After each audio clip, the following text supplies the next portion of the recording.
Hi అందరికీ హనుమాన్ విజయోత్సవ శుభాకాంక్షలు. ఈరోజు హనుమంతుడికి అభిషేకం అయితే చేసుకున్నాను.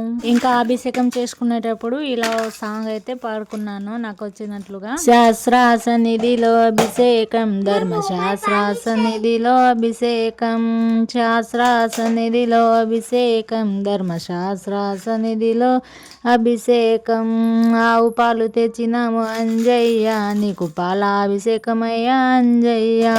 ఆవు పాలు తెచ్చినాము అంజయ్య, నీకు పాలాభిషేకమయ్యా అంజయ్య.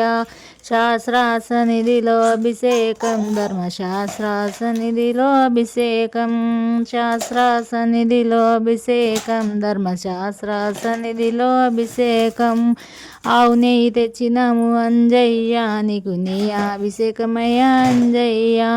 ఆవు నెయ్యి తెచ్చినాము అంజయ్య, నీకు నెయ్యి అభిషేకమయ్యా అంజయ్య. శాస్త్రాసనిధిలో అభిషేకం, ధర్మ శాస్త్రాసనిధిలో అభిషేకం, శాస్త్రాసనిధిలో అభిషేకం, ధర్మ శాస్త్రాసనిధిలో అభిషేకం. ఆవు పెరుగు తెచ్చినాము అంజయ్య, నీకు పెరుగు అభిషేకమయ్యా అంజయ్య. ఆవు పెరుగు తెచ్చినాము అంజయ్య, నీకు పెరుగు అభిషేకమయ్యా అంజయ్య. తుట తేనె తెచ్చినాము అంజయ్య, నీకు తేనె అభిషేకమయ్యా అంజయ్య. తుట తేనె తెచ్చినాము అంజయ్య, నీకు తేనె అభిషేకమయ్యా అంజయ్య.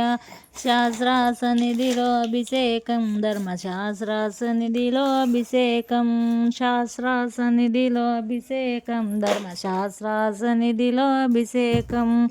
ఇలా అయితే ఈరోజు అభిషేకం అయితే చేసుకున్నా. శివయ్యకు కూడా చేసుకున్నా, హనుమంతుడికి చేసుకున్నా.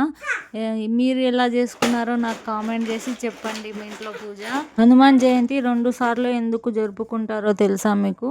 2026 ఏప్రిల్ 2న హనుమాన్ జయంతి కదా. హనుమాన్ జయంతి 2 సార్లు జరుపుకుంటారు. అలా ఎందుకు జరుపుకుంటారో ఇప్పుడు మనం తెలుసుకుందాం. మొదటిగా హనుమంతుడు అంజనీ దేవి గర్భాన జన్మించిన రోజు, అదే చైత్ర పౌర్ణమి రోజు స్వామివారి జన్మించిన దినం జరుపుకుంటాం. అంటే ఏప్రిల్ 2 థర్స్డే, చైత్ర మాస పౌర్ణమి తిథి కాబట్టి ఆ రోజున హనుమాన్ జయంతి జరుపుకుంటాం. రెండవది, సీతమ్మ జాడకై లంకకి బయలుదేరిన హనుమంతుడు సీతమ్మ జాడను తెలుసుకొని లంకకు దహనం చేసి శ్రీరాముడు దగ్గరకు వచ్చి కృత్యం అని శుభవార్త తెలిపిన దినం. అదే వైశాఖ బహుళ దశమి రోజు స్వామివారి విజయాన్ని గుర్తించగా జరుపుకునే రోజు కాబట్టి మనం హనుమాన్ జయంతిని 2 సార్లు జరుపుకుంటాం. ఈ వీడియో మీకు ఇన్ఫర్మేటివ్గా అనిపిస్తే సబ్స్క్రైబ్ చేసుకోండి ప్లీజ్. అలాగే పూజ కంప్లీట్ అయినాక దేవుడి దగ్గర ప్రశాంతంగా కూర్చొని మీకు వీలైతే ఎన్నిసార్లు అయితే అన్నిసార్లు మీరు హనుమాన్ చాలీసా చదువుకుంటే మీకు అంతా శుభమే, మంచిగా జరుగుతుంది. హనుమంతుడిని నమ్మితే ఏదైనా సాధిస్తాం. మనం ఏది ఉన్నా మనకు నరదృష్టి ఏదైనా దోషాలు ఉన్నా కూడా పోతాయి. ఇంకా నేనైతే 2 times హనుమాన్ చాలీసా చదువుకున్నాను ఈరోజు. మీరు ఎన్నిసార్లు చదువుకున్నారో నాకు కామెంట్ చేయండి. ఇంకా మీరు ఎలా పూజ చేసుకున్నారో కూడా కామెంట్ చేయండి. జై శ్రీరామ్, జై హనుమాన్, జై బజరంగబలి.